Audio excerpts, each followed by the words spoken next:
प्रथम थर आगमन मंत्री पद पाइला पर जो प्रकार उत्साह नुआपड़ावासी हृदय जनमानुष हृदय देखा हो काटा भांगी नहीं करे कुलेश्वर पर्यंत जहाँ मुझे देखिक आसली तो वो सर्वप्रथमे ओडिशा नुहे भारतवर्षर लोकप्रिय मुख्यमंत्री नवीन पट्टनायक जे कि नुआपड़ार 6.5 लाख जनमानुषंकर मते प्रथम थर मंत्रिमंडल रे शामिल करी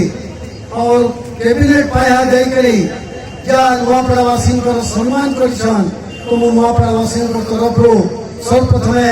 मुख्यमंत्री नवीन पट्टनायक को धन्यवाद देउछे संगे संगे ताको दीर्घायु कामना करूछी मोर उपरे आशा और भरोसा रखी करी जेन विभाग रो दायित्व देछन से विभाग रो जेते योजना जेते कार्यक्रम नुआपड़ा संगे संगे ओडिशा रो 30 टा जिला रे पहुंचेबा पई मोर निष्ठा संगे मु कर्तव्य करिबी एवं निश्चित भाव मंत्री हेला पर नुआपड़ा को पाई इटा सौभाग्यर कथा।